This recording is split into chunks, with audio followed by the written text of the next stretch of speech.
கன்னடா இண்டஸ்ட்ரியில இப்போது சமீபத்தில பெரிய ஒரு பிரச்சனை போய்க்கொண்டிருக்கு. அது எந்த பிரச்சனைன்னா, நம்ம ரஷ்மிகா மந்தனா இவங்க கன்னடால பிறந்து வளர்ந்தவங்க.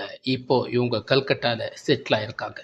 இப்போ இவங்க நடிக்கிற படம் ஃபுல்லாவே தமிழ், தெலுங்கு, ஹிந்தி இப்படித்தான் நடிக்கிறாங்களே தவிர, கன்னட படங்களை அவாய்ட் பண்றாங்க. இதற்காக இவங்க ஏன் இந்த படங்கள எல்லாம் அவாய்ட் பண்ணணும்?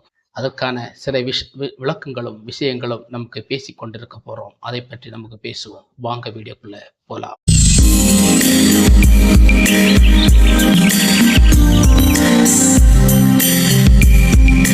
அனைவருக்கும் வணக்கம்.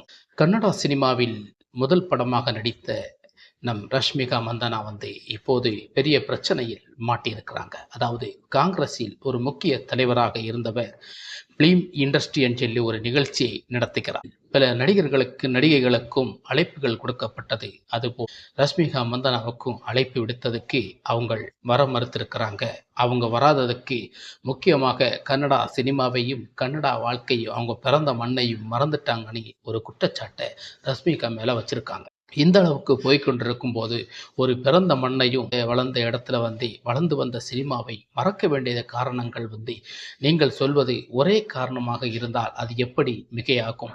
அவங்களுக்குள் சில சுதந்திரங்கள் இருக்கும். அங்கே என்ன நடந்திருக்கும்? அப்படி நீங்கள் ஒரு கொடுக்க வேண்டிய சினிமா அவங்களுக்கு நல்ல ஒரு வாழ்க்கையை அங்கே கொடுக்க முடியாது. சில மனக்கசப்புகள் இருக்கும் என்று நமக்கு புரிந்து கொள்ளலாம். இது ஒரு தனிப்பட்ட உரிமை. ஒருவர் எங்கு போகணுமோ போகக்கூடாதோ என்பது முடிவெடுக்க வேண்டியது அவங்களுடைய கடமை. அதற்காக பிறந்த இடத்தில் ஒரு ஃபிலிம் இண்டஸ்ட்ரியில என்னை நீங்க கூப்பிட்டா நான் வர முடியுமா?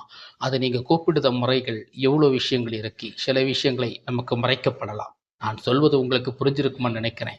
அப்பேற்பட்ட சில விஷயங்களை நீங்கள் வைத்து கூப்பிட்டால் நமக்கு எங்கே செல்வது? இதைத்தான் நாம் கடந்த தினங்களில் சமந்தா வாழ்க்கையில் பார்த்திருக்கிறோம். த்ரிஷா வாழ்க்கையிலும் ஒரு ஃபங்க்ஷனுக்கு கூப்பிடலைன்னா அங்கே போயிட்டு வந்தாலும் கூட ஒரு த்ரிஷாவை நமக்கு சில விஷயங்களுக்கு அவங்க நமக்கு பரிந்துரைக்க இல்லை என்றால் அவர்களை நமக்கு மீடியாவிலோ இல்லது கிளி என்று கிழிப்பதோ இப்போது சமூக ரீதியாக நம் மீடியாக்களின் சோசியலில் ஒரு வாடிக்கையாக வைத்து கொண்டு வருகிறோம். அதற்கு காரணம் அவர்களுக்கு சில விஷயங்கள் பிடிக்காத ஒதுங்கி போறதுனால அவங்கள நாரடிப்பது நாரா கிழிப்பதுமான ஒரு வாழ்க்கை இங்கே போய்கொண்டிருக்கிறது.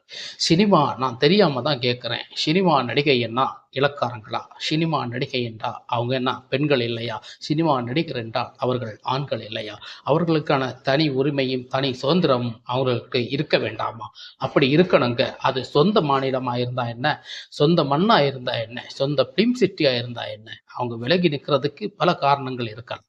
அப்பேற்பட்ட சில காரணங்களை வைத்து ரஷ்மிகா மந்தனா விலகி இருக்கலாமே. அதை வைத்து நீங்க புரிஞ்சு கொள்ளாம சில விஷயங்கள்ல இந்த பிலிம் இண்டஸ்ட்ரி அவங்க மறந்துட்டாங்க, அது வந்துட்டாங்க, இப்படி வந்துட்டாங்கன்னு சொல்லி இப்போலாம் அவருக்கு புஷ்பா 1 புஷ்பா 2ன்னு சொல்லி பெரிய ஒரு ஹிட் படம், பெரிய ஃபேன் இன்ட்ரெஸ்ட் சினிமாட்டி கொடுத்துட்டே இருக்காங்க. அதுக்கு முன்னாடி நம்ம விஜய் தேவரா கொண்டா கூட 2, 3 படங்கள் பெரிய ஹிட் ஆச்சு. அதுக்காக வேண்டி கன்னடா சினிமா மூவிகளை அவங்க மறந்து வாழ்றான்னு சொல்றதுல எந்த வகை நியாயம் இல்லை. கன்னடா சினிமாவரை அவர் பிறந்த மண்ணிலையும் அவங்களுக்கு கசப்பான சில அனுபவங்கள் ஏற்பட்டு இருக்கலாம்ல. அந்த ஏற்பாடுகள் பொறுத்து தான் அவங்க அந்த சினிமா விலகி இப்போது இந்தி சினிமா, தமிழ் சினிமா என்று தன்னை மேம்படுத்திக் கொள்ளும். இது எந்த நாட்டில் நடக்காத ஒரு கதை, எந்த நடிகைகள் செய்யாத ஒரு குற்றம், எந்த நடிகைகள் செய்யாத ஒரு விஷயம் இது. எல்லா நடிகைகளும் அப்படித்தானே யோசிக்கிறோம். ஹிந்தியில போய் நம்ம டெவலப் ஆகணும், தெலுங்குல போய் டெவலப் ஆகணும், தமிழ் இண்டஸ்ட்ரியில போய் நடிக்கணும், கன்னடா இண்டஸ்ட்ரியில போய் நடிக்கணும், இப்படி நமக்கு ஆசைப்படுறதெல்லாம் இயல்பு தான். அதற்காக ஒரு இண்டஸ்ட்ரியை மறந்து போறான்னு நம்ம சொல்றதுக்கு எந்த வகையான நியாயங்கள் கிடையாது. அதை பற்றி நமக்கு ரஷ்மிகா மந்தனாவோட விசாரிக்கும் போது அவங்க சொல்றது என்னவென்றால், எனக்கு எந்த விதமான இன்வெஸ்டும் பண்ணல, ஒரு பேப்பர் ஸ்டேட்மெண்ட்தாக தான் கொடுத்தாங்களே தவிர இதில் பெரிய ஒரு இதாட்டி இருக்கல. அதற்காக எனக்கு நிறைய வேலைகள் எல்லாம் இருந்திருக்கிறது. அதை போட்டுட்டு என்னால் அந்த இண்டஸ்ட்ரியில் போய் கலந்து கொள்ள முடியலைன்னு சொல்றாங்க. இது ஒரு மனுஷனுடைய தனிப்பட்ட கருத்து, தனிப்பட்ட உரிமை. இதைத்தான் நமக்கு பல நடிகைகளை பார்த்திருக்கிறோம். சமந்தா வாழ்க்கையிலும் இப்படித்தான். தமிழ் இண்டஸ்ட்ரியில பிறந்தவங்க, தமிழ் இண்டஸ்ட்ரியில வளர்ந்தவங்க, தமிழ் படங்களெல்லாம் நடித்து முன்னேறி வந்தவங்க தான். தெலுங்கு இண்டஸ்ட்ரியில் போய் கொஞ்சம் ஃபேமஸ் ஆனவொன்னே நாகதன்சியாவை கல்யாணம் பண்ணாங்க. அந்த வாழ்க்கை கசப்பான ஒரு கட்டத்தில் தான் முடிஞ்சது. காரணம், ஒரு தமிழ் இண்டஸ்ட்ரியை நமக்கு கல்யாணம் பண்ண ஒரு வெறுப்பிலையும் பல விஷயங்கள் அவர் பேரில் வச்ச ஒரு குற்றச்சாட்டில் தான் அவங்க விலகி வந்திருக்குதுங்க. அவருடைய நடிப்புகளும் அவருடைய ஆசைகளும் பாசங்களும் சில விஷயங்கள் நடிக்க செல்லும் ஒரு விதங்களில் தான் குடும்பங்களில் பிரச்சனைகள் உருவாகுது விதத்தில் தான் சமந்தா வெளியே வந்தாங்க. அதே மாதிரி ஒரு சின்ன ஒரு மாறுபட்ட ஒரு சம்பவமாக இன்னைக்கு ரஷ்மிகா மந்தனாவுக்கு கிடைச்சிருக்கிறது. இது தேவையில்லாத ஒரு அழுத்தம் கொடுப்பது போல் இருக்கிறது. ஒரு இண்டஸ்ட்ரியில விருப்பம் இருந்தா வருவாங்க, இல்லைன்னா போனாங்க. அவங்களை ஃப்ரீயா விடுறதா நல்லதுன்னு எனக்கு தோணுது. இது இந்த காங்கிரஸ்ல இருக்க கட்சியில உள்ளவர் தான் இந்த மாதிரி பேசியிருக்கான்னு சொல்றாங்க. அப்படி பேசியதில் உண்மையிலேயே அதுல மிகப்பெரிய அரசியல் இருக்கிறது தான் எனக்கு தெரிகிறது.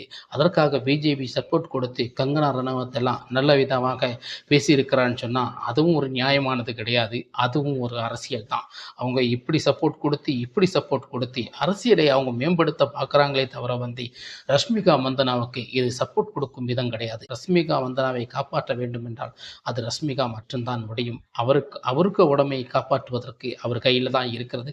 அதுக்கு போவாதது இதுக்கு போவாதுன்னு 1000 பிரச்சனைகள் அது ரஷ்மிகா மந்தனாக்கு மட்டும்தான் தெரியும். அதனால தான் அவங்க போகாம இருக்காங்க. அதற்காக தனிப்பட்ட ஒரு உரிமையை நம்ம கையில் எடுக்கிறது எந்த வகை நியாயமே கிடையாது. இது சட்ட ரீதியான குற்றம். இது ரஷ்மிகா மந்தனா மேல நிறைய நியாயங்கள் இருக்கு. அதை நீங்க தகர்த்தெறியதீங்கள் தான் என்னால் சொல்ல முடிகிறது. முக்கியமாக இந்த வீடியோ உங்களுக்கு பிடிச்சிருந்தா மறக்காம நம்ம சேனலுக்கு சப்ஸ்கிரைப், லைக், ஷேர் பண்ணுங்க. வணக்கம்.